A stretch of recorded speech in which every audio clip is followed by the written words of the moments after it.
এত মানুষ, অথচ মৃত্যুর সময় ওমরের হাল শোনো। আখিরাতের ফিকির আমরাও করি, তারাও করেছেন।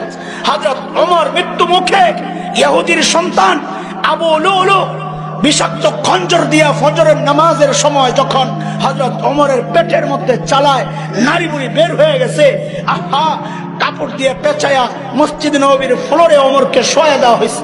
হযরত ওমর বেহুশ, একটু হুশ ফিরছে, একজনের কোলে মাথা, একটু হুশ ফিরছে। হযরত ওমর সাথে সাথে মাথাটারে জমিনের উপর রাখছেন। অর্ধ জাহানের শাসনকর্তা মাথাটা জমিনের উপর রাখছেন। জমিন কি পাকা? কথা বলেন। টাইলস করা, মোজাইক কি ছিল? মাটি মাটি। হযরত ওমর মাথাটাকে জমিনের উপর রাখছেন, রেখে হযরত ওমর গালগুলা জমিনের সাথে এরকম ঘষতেছেন আর বলতেছেন, ওয়াইলুল লাকা ইয়া ওমর ইল্লাম ইয়াগফির লাকা রাব্বুক। ওমর, তোমার রব যদি তোমাকে ক্ষমা না করে তো তোমার জন্য ভয়ঙ্কর বিপদ অপেক্ষা করছে। ওমরের আখিরাতের এত টেনশন, আর আবু বকরের আখিরাতের টেনশন। হযরত আবু বকর নির্জনে চলে যেতেন দূরে, যায়া চিৎকার করে করে কাঁদতেন আর নিজেকে ধিক্কার দিয়া দিয়া বলতেন, ইবনে আবি কুহাফা, ও আবু কুহাফার বেটা, তুই মানুষ কেন হইলি? তুই মানুষ কেন হইলি? গাছের পাতার দিকে তাকায়া তাকায়া আবু বকর কাঁদতেন আর বলতেন, ইয়া লাইতানি কুনতু ওয়ারাকা, আমি যদি মানুষ না হইয়া গাছের পাতা হইতাম তাহলে তো মালিকের সামনে আমার দাঁড়াইতে হইতো না। ওমরের আখিরাত নিয়ে এত টেনশন, আবু বকরের আখিরাত নিয়ে এত টেনশন। যাদের করা দরকার আমার মতো পাপীদের, তাদের কোনো টেনশন নাই। চেহারার দিকে তাকাইলে বোঝা যায় না মানুষটার আখিরাতের ফিকির আছে।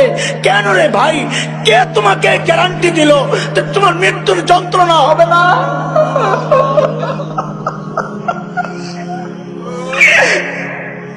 কে গ্যারান্টি দিছে? কে গ্যারান্টি দিল যে কবরে আযাব হবে না? আরে ওমর তো গ্যারান্টি পাইছে ওমর ফিল জান্নাহ, আবু বকর তো গ্যারান্টি পাইছে আবু বকর ফিল জান্নাহ। তারপরেও তাদের এত টেনশন। তোমার কে গ্যারান্টি দিছে? কেন এত বেফিকির হয়ে গেছো? কে গ্যারান্টি দিছে যে মৃত্যুর যন্ত্রণা হবে না?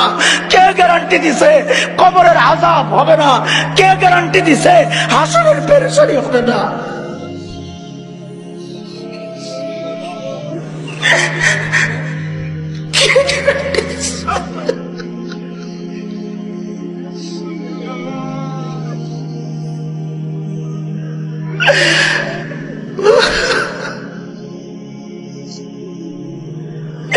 কে গ্যারান্টি দিল রে ভাই যে আমাদের জাহান্নাম থেকে মুক্তি পাওয়া যাবে? কে গ্যারান্টি দিচ্ছে? কেন এমন অবস্থা হয়ে গেল? কোনো ফিকির নাই, চলছে চলছে চলছে, কোনো ফিকির নাই।